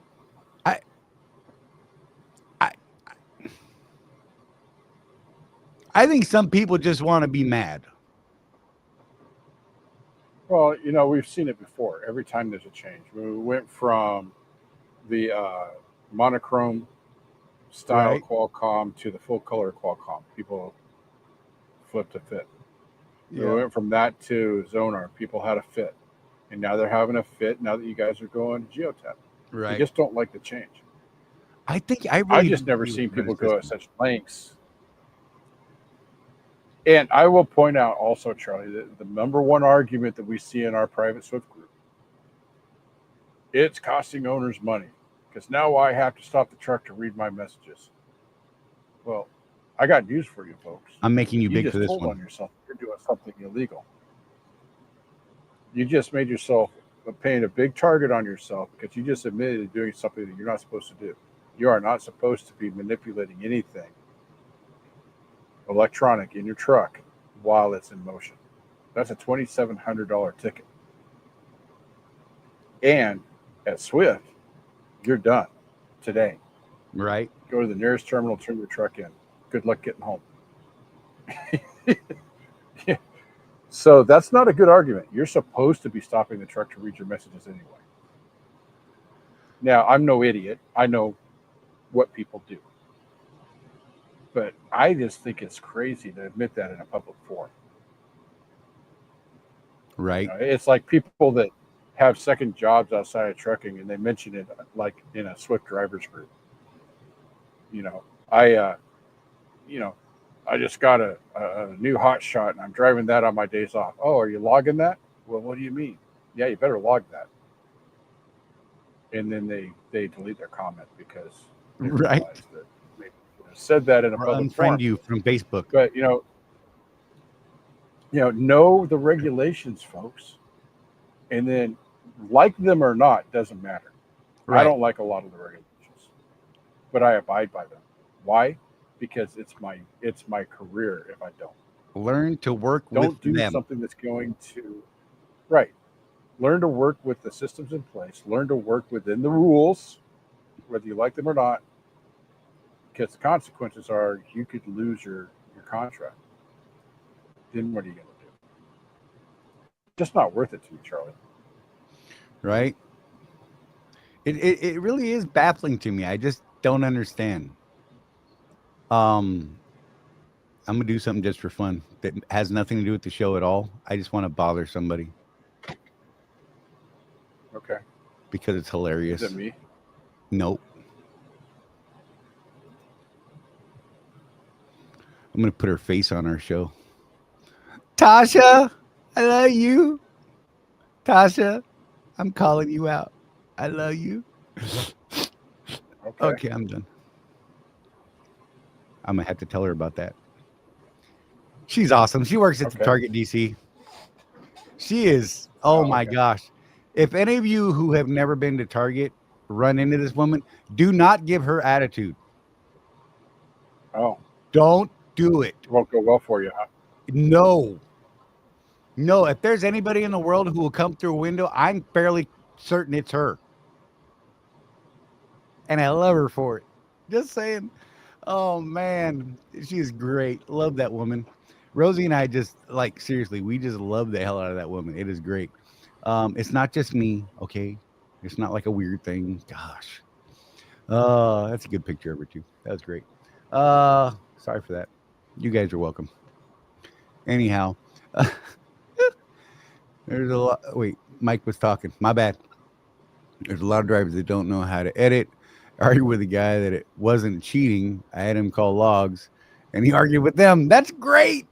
I run into stuff like that all the time, Mike. That struggle is real, bro.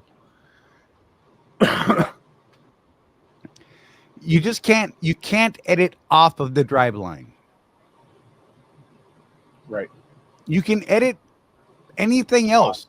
You can't edit off of the drive line. You can edit onto the drive line. Yep. I've done it many times. Had to create logs from scratch because, I was making a transition from one to another. I actually had to build logs because the transfer wasn't set up yet like it is now. Now it's easy, man. They just push a button and everything transfers over. I had to rebuild 3 days of logs. That sucked. Oh. Showing, when I first got the Zonar, I had to go through and rebuild the last 8 days because they didn't have the ability to move them over yet. Right. So my solution to that was, well, what if I took a 34? And I was at the West Valley terminal. And the guy said, well, what about before that, though? You got to have those on board. I'm like, print them out for me. Right. That way I'll have them on board. I can show I did a 34. you're allowed to run 8 days of paper logs when there's a problem. This is a problem. You know, Sean said, preaching to the that was my choir, Jeff. solution. Obey the regs because consequences are absolutely not worth it.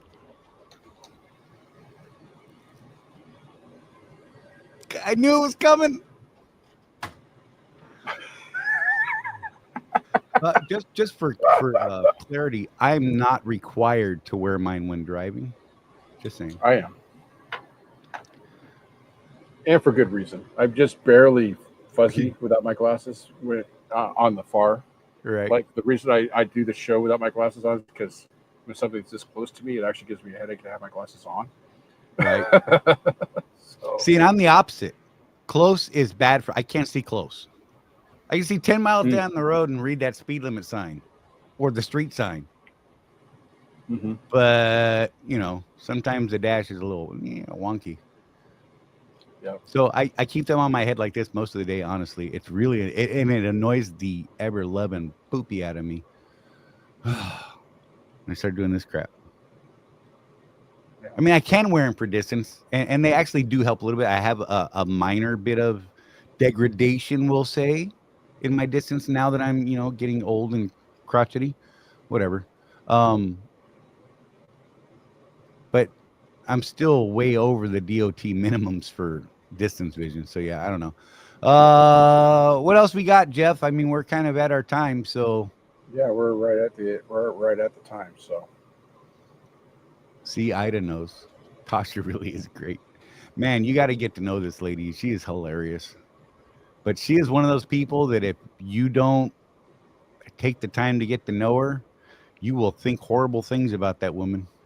I did it first. And then I just asked her, why are you so cranky? She's like, what? I ain't cranky.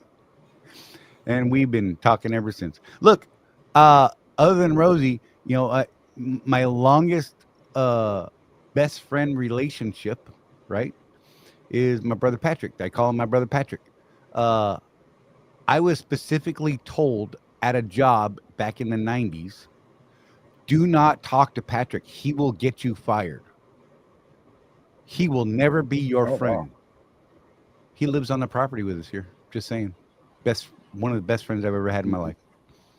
He's one of those ride or die guys, knows all the secrets to everything. Some may say he knows where the bodies are, right? Not really. I'm just saying. Stop it, NSA. Anyhow, we're going to get the heck out of here before I start saying weird things and we get, you know, FBI agents and stuff coming through the windows. That would be weird.